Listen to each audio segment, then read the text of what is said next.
When it comes to performance, these consoles are constantly getting updates, upgrades, and everything in between. And that's always a good thing because nothing stands still. You know, time doesn't stand still. We don't stand still. We always want to see these games put out their absolute best on these new consoles. And for them to do that, you absolutely need a situation where they continue to get updates and things like that. And that's what we're seeing now. More than ever, I think that it's really important to kind of get the updates and utilize the SDKs and the tools and things like that that are available because we're going to continue to see better performance. And I think that that's just so important when it comes to, you know, video games and current generation and, you know, which used to be next generation and now it's just current generation. So yeah, super, super important to be able to do that. And now we're hearing about new updates and new performance and all that kind of good stuff. And this is specifically rendered around the PlayStation 5, which shouldn't really come as much of a surprise because, you know, that's what a lot of people are kind of looking forward to and things like that. So yeah, very interesting to say the least. And I'm very, very, very excited about this video if you can't tell. So hopefully you guys are all doing well. What's up, everybody? Crapgamer here with Crapgamer Reviews, back with another video, of course. Thank you so much for taking time out of your day to join me. It's been a heck of a day. Hopefully you guys are already doing it, you know, and having a hell of a day yourself. That's the most important part. And, you know, I just want to say thank you guys. You know, we're rebuilding. You know, give us a like. That's really much all I ask. But, yeah, thank you guys very much. Now, when it comes to performance, the PlayStation 5 has been doing some incredible things. If you think about it, how the heck has this console done what it's done? I mean, just it's incredible to think that, you know, a lot of people go around saying it's a 9 teraflop console or whatever. And, you know, I mean, obviously anybody with any kind of intelligence knows that that's not the case.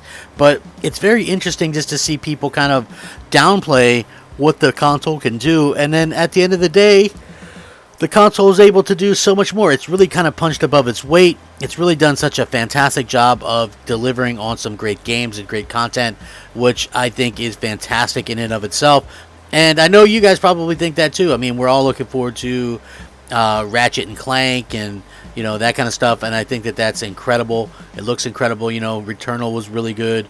You know, there's always going to be something, seems like, to play. It looks like they're going to really kind of get out Horizon Forbidden West, and that looks like that's going to be really good as well. So yeah, there's always going to be something to play. There's always cool stuff kind of in the works, and I found this to be pretty interesting as well. So Konami producer was talking about the PlayStation 5, the incredible performance and the photorealism that's the goal that they want when they're pursuing their game. And this is what he had to say.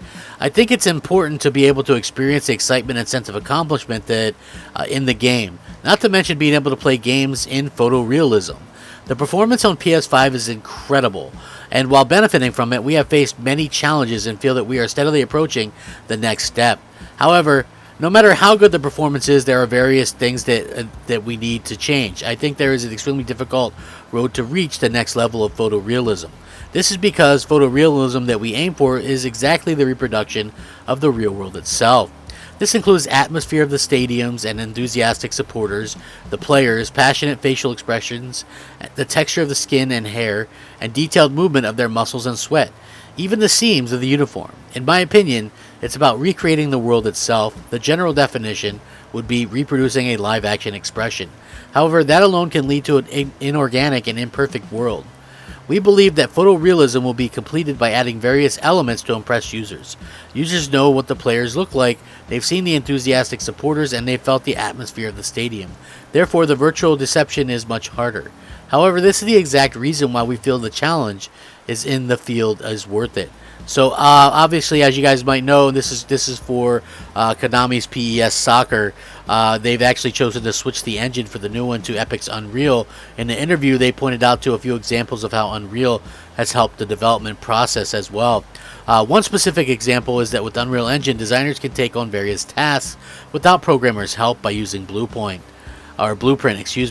By doing so, we believe that we can improve the production speed, improve the skills of individual designers, and receive many other benefits. So there's no concrete info on this yet, but it is going to come to Xbox and PlayStation 5 and things like that. But very much closing in on photorealism, and I think that's great. You know, I think that, you know, we're going to get there some point. Are we going to get there with the PlayStation 5 Xbox Series X.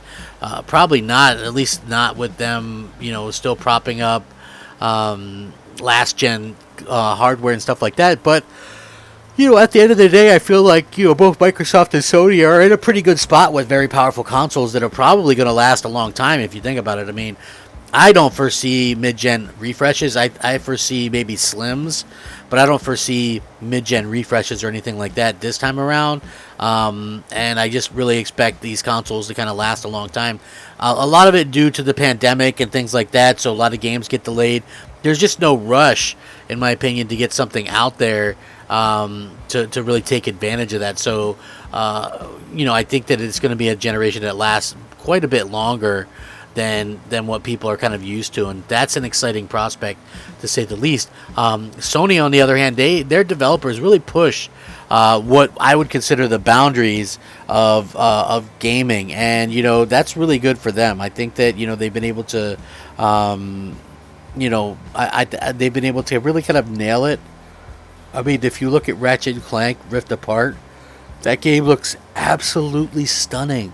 Like, I can't believe how stunning that game looked, and it comes out in just, a few days. So it's very exciting, and I gotta say, for me personally, just seeing these games that are able to sort of take advantage of the hardware at such an early stage is phenomenal. I mean, yeah, I'm bummed out by the generations quote and all that kind of stuff, like as you can expect. But for me personally, I do find this to be very exciting news, very good news as well.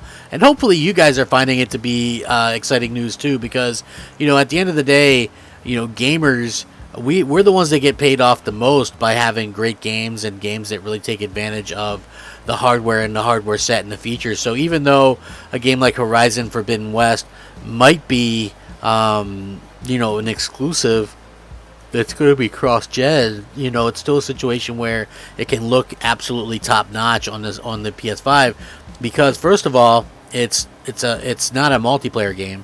So they don't have anything that really needs to match up, and they've already listed a bunch of details that are going to be in the PlayStation 5 version, including 60 frames per second, that aren't going to be available on the PlayStation 4 version. So I think that that's given us something that we can really kind of dig our teeth into and enjoy, and think that it's going to be pretty amazing if you really think about it. So I'm excited for that, and I'm sure you guys are too. If you guys have any ideas for content or something you'd like to see, please feel free to let me know. I think that that's always going to be, I love interacting with you guys and kind of touching base with you guys, and I really just want everybody to kind of just be cool and friendly, and get and kind of get along and all that kind of stuff. I think that's really super important as fans, for us to really just all just kind of get along and just have fun gaming. Yeah, console wars are fun, but let's also keep it in perspective as well. So really hope you guys are all having a fantastic time. Have a good day. Rack 'em up. Take care of each other. Crapgamer out.